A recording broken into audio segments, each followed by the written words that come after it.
안녕하세요. 개혁의 소리입니다. 제7장 성경적으로 바라본 비상계엄과 서부지방법원 폭동에 관하여 요한복음 18장에 기록된 대제사장의 종 말고의 사건으로 바라본 유대 국가와 그리스도 예수의 나라에 대한 관계성. 작금의 한국교회 현실은 안타깝게도 교회의 지도자라고 말하는 자들이 범죄를 저지른 국가의 수장을 심각하게 옹호하고 그 국가의 수장을 판결하고 심의하는 재판관들에게도 심한 언어폭력과 폭동을 통해 그들의 정당한 법 집행을 막아서고 있습니다. 이는 불의가 정의를 막아서는 것입니다. 하지만 근본적으로 불의는 결코 정의를 이길 수가 없습니다.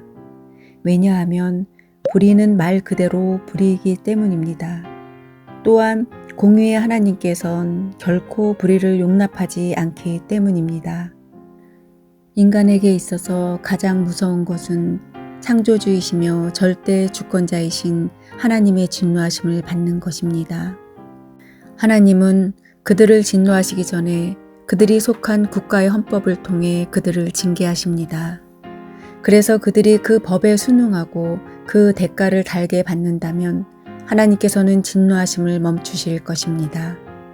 하지만 끝까지 거짓을 일삼으며 국가의 헌법을 유린하면 하나님의 진노가 그들 앞에 항상 서 있을 것입니다. 그리고 그들은 그 하나님의 진노를 보고 너무 놀라서 자신들을 주체할 수가 없을 것입니다. 요한계시록 6장 15절로 17절에 땅의 임금들과 왕족들과 장군들과 부자들과 강한 자들과 모든 종과 자유인이 굴과 산들의 바위 틈에 숨어 산들과 바위에게 말하되 우리 위에 떨어져 보좌에 앉으신 이의 얼굴에서와 그 어린 양의 진노에서 우리를 가리라.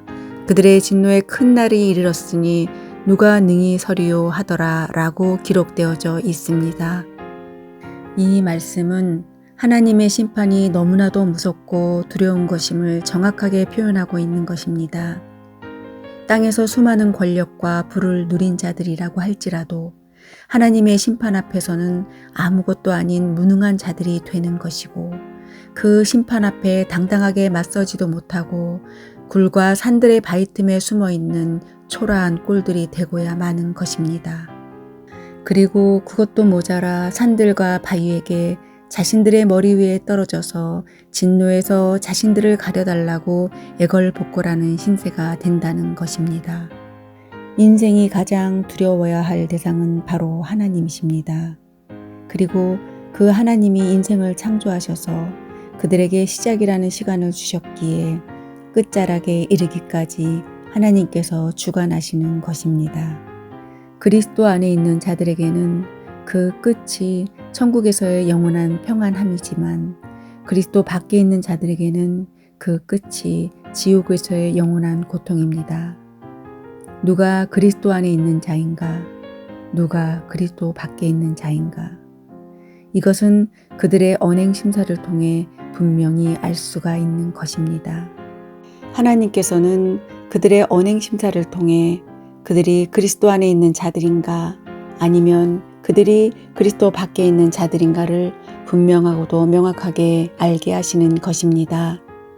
지금 현 시대의 범죄자인 국가의 수장을 옹호하고 추앙하는 자들은 그리스도 안에 있는 자들인가 아니면 그리스도 밖에 있는 자들인가 스스로 자문자답해 보길 바랍니다.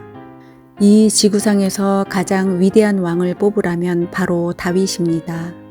그리고 가장 지혜로운 왕을 뽑으라면 솔로몬입니다. 다윗과 솔로몬은 서로 부자 관계입니다. 하나님께서 솔로몬에게 원하는 것을 물으시자 솔로몬은 자신이 왕으로서 백성들을 잘 다스릴 수 있는 지혜만을 구했습니다. 그래서 하나님께서는 솔로몬의 이러한 구함을 기쁘시게 보시고 부와 명예도 주셨습니다. 그리고 솔로몬의 부인은 1,000명이었습니다. 이렇듯 솔로몬은 그 어느 누구보다도 가장 많은 것들을 소유한 자입니다. 이러한 솔로몬의 소유함은 전무후무한 것입니다. 하지만 마태복음 6장 29절에 그러나 내가 너희에게 말하노니 솔로몬의 모든 영광으로도 입은 것이 이 꽃 하나만 갖지 못하였느니라 라고 기록하고 있습니다. 이렇듯 세상에서 주어진 부귀 영화는 천국을 소망하는 자들에게 있어서 아무런 의미를 부여하지 못한다는 것입니다. 그러기에 그리스도인들은 비그리스도인들처럼 세상 것들에 대해서 결코 미련을 두어서는 안 되는 것입니다. 사도 바울은 자신의 죽음이 임박해 오고 있음을 알고 자신의 제자인 디모데에게 마지막 유언을 합니다. 그 유언은 바로 디모데 전후서입니다. 디모데 전서 6장 7절로 8절에 우리가 세상에 아무것도 가지고 온 것이 없음에 또한 아무것도 가지고 가지 못하리니 우리가 먹을 것과 입을 것이 있은즉 족한 줄로 알 것이니라 라고 기록하고 있습니다. 이 말씀처럼 영원한 천국의 소망을 두고 있는 그리스도인들에게 있어서 이 세상은 잠깐 지나가는 것에 불과하므로 결코 이 세상에서의 소유는 의미가 없는 것입니다. 이 세상 어느 누구보다도 가장 많은 부와 명예와 권력을 소유한 솔로몬은 자신의 삶을 돌아보며 참회록을 기록하였습니다. 이 참회록은 다른 말로 회고록이라고 말할 수 있습니다. 이 참회록은 바로 전도서입니다. 솔로몬은 전도서 1장 2절에 헛되고 헛되며 헛되고 헛되니 모든 것이 헛되도다 라고 전도서의 시작을 알리고 있습니다. 이 말씀에서 헛되다는 말을 5번 언급한 것은 히브리 문법에서 최고점을 찍은 것입니다. 우리나라의 언어의 형태는 단어 앞에 강조적인 의미를 부여합니다. 그래서 솔로몬의 말을 우리나라의 언어로 표현해 본다면 헛되고 더 헛되며 라고 표현하며 단어 앞에 더라는 말을 붙여 쓰게 됩니다. 그러나 히브리어는 우리나라 말처럼 더라는 강조적인 의미를 부여하지 않고 계속 똑같은 단어를 반복하여 강조점을 증가시키는 문법의 형태를 취하고 있습니다. 이렇듯 솔로몬은 세상에서 가장 모든 것들이 헛되다고 강조하며 말하고 있습니다. 자신이 왕이 되어 누렸던 권력도 헛되다는 것입니다. 그러나 인생들은 어리석고도 미련하게 세상의 권력을 취하고자 하나님께서 각자에게 주신 마음을 심하게 훼손해 버립니다. 그 마음이란 양심을 의미하는 것입니다. 양심을 다른 말로 표현하면 제2의 하나님의 음성이다 라고 말할 수 있습니다. 하나님께서는 그리스도인들의 마음을 성령으로 주장하시고 비그리스도인들의 마음은 양심을 통해 주장하시는 것입니다. 인간은 아담의 죄로 인해서 부패하였지만 하나님께서는 다행스럽게도 인간의 마음속에 있는 양심만은 훼손시키지 않으셨습니다. 이 양심을 가리켜 존 칼빈은 본성의 빛이라고 기독교 강요에서 지칭하고 있습니다. 이처럼 이 지구상에 존재하는 모든 자들에게는 어느 누구를 막론하고 하나님께서 그들 마음속에 심어 놓으신 종교의 씨가 있는 것입니다. 이 종교의 씨가 바로 본성의 빛인 것입니다. 그러기에 인간의 죄의 부패성을 말할 때 완전 부패라고 말해야 하지만 존 칼빈은 전적 부패라고 말합니다. 이는 하나님께서 본성의 빛, 즉 종교의 씨를 남겨두셨기 때문입니다. 이러한 하나님께서 남겨두신 본성의 빛 때문에 인간이 하나님의 계시를 듣고 깨달을 수 있는 것입니다. 그러나 자유주의에서는 이러한 본성의 빛의 의미를 알지 못하고 간과하기에 인간이 죄로 부패하였기에 하나님의 말씀을 도무지 들을 수가 없다고 주장합니다. 이러한 주장의 궁극적인 목적은 하나님께서 인간에게 주신 성경 말씀을 부정하기 위한 교묘한 술수인 것입니다.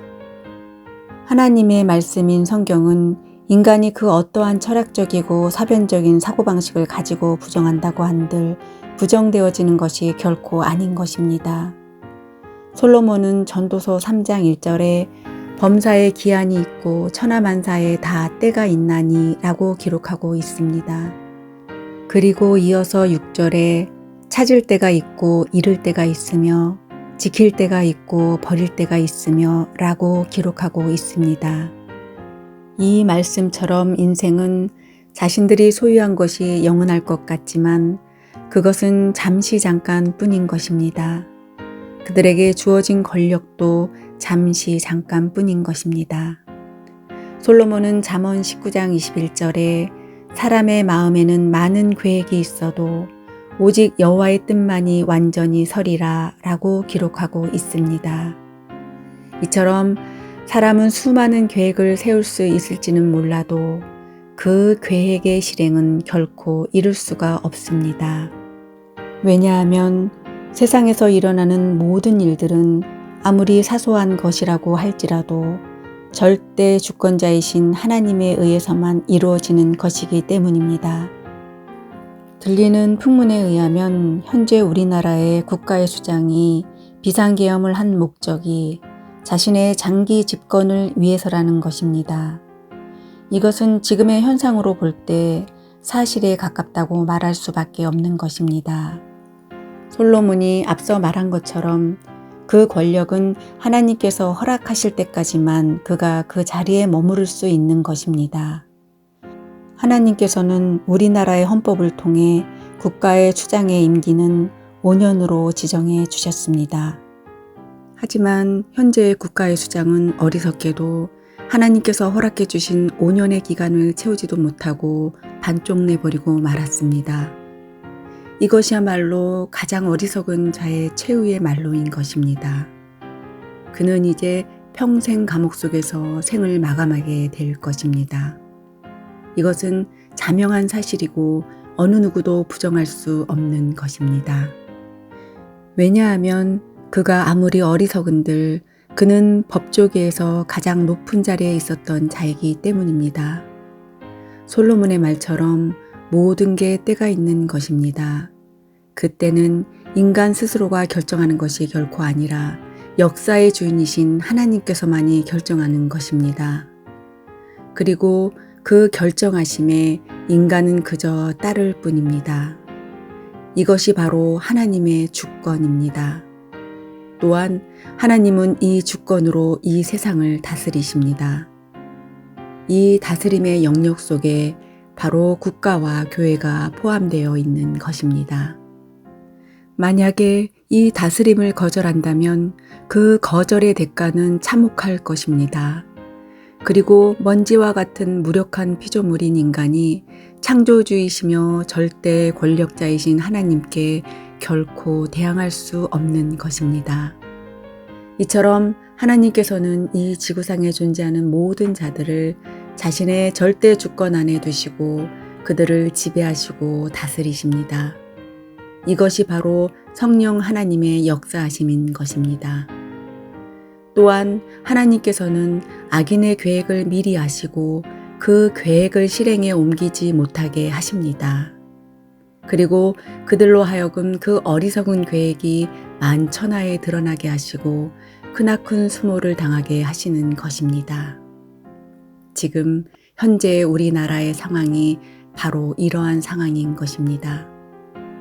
국가의 수장을 비롯하여 그를 추종하는 세력들은 철두철미하게 음모를 계획했을 것입니다.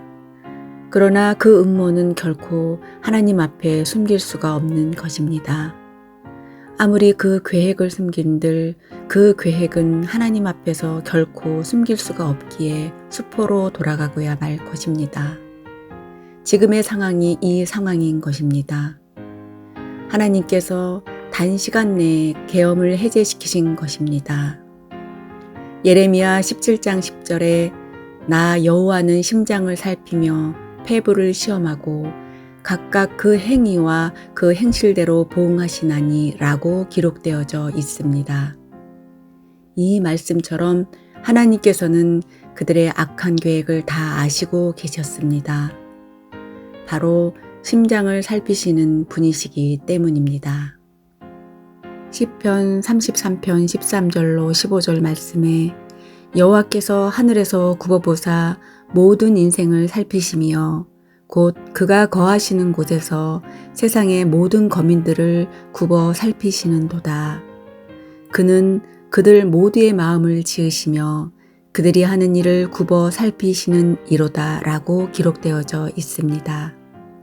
이 말씀처럼 하나님께서는 하늘에서 세상의 모든 자들을 지켜보십니다. 그러기에 그 어떠한 것도 하나님의 시야에서 절대적으로 벗어날 수가 없는 것입니다. 이어서 16절로 17절 말씀에 많은 군대로 구원 얻은 왕이 없으며 용사가 힘이 세어도 스스로 구원하지 못하는도다. 구원하는 데에 군마는 헛되며 군대가 많다 하여도 능히 구하지 못하는도다 라고 기록되어져 있습니다. 이 말씀은 지금 현재 국가의 수장이라는 자가 꾀하고 있는 모략과 실수에 대해서 정확하게 꼬집어 말하고 있는 것입니다. 그는 자신이 국군 통수권자라는 미명 아래 자신이 군대를 움직여 국민을 대표하는 국회의원들의 손과 발을 묶고 그를 통해 국민들의 입을 막고자 하였습니다. 그러나 그의 모든 일은 결국에는 수포로 돌아가게 되었고 이 말씀처럼 많은 군대와 군대의 무기들도 결코 그의 장기 집권이라는 죄악의 도구로 사용되지 않았습니다. 그 이유인즉 만왕의 왕이시며 절대 주권자이신 하나님께서 허락하지 않으셨기 때문입니다.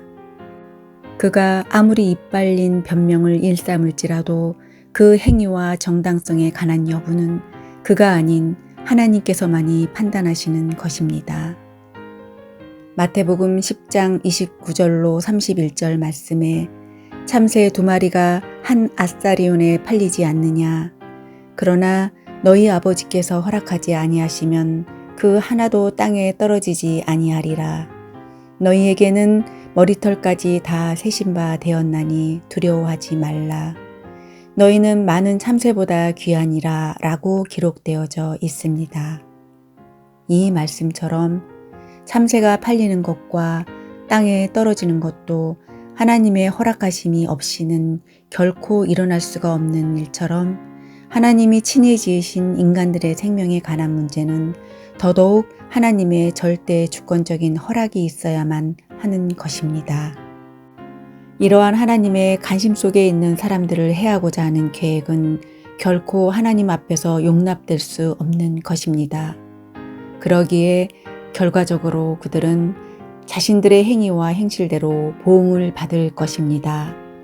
비록 그들이 헌법재판소라는 기관에서 심의를 받고 있지만 최종적인 결정은 재판관들이 하는 것이 아니라 성령 하나님께서 그들의 마음을 주장하셔서 인용을 하게 하는 것입니다. 그러기에 하나님을 믿는 그리스도인들은 결코 두려워하거나 염려할 필요가 없는 것입니다.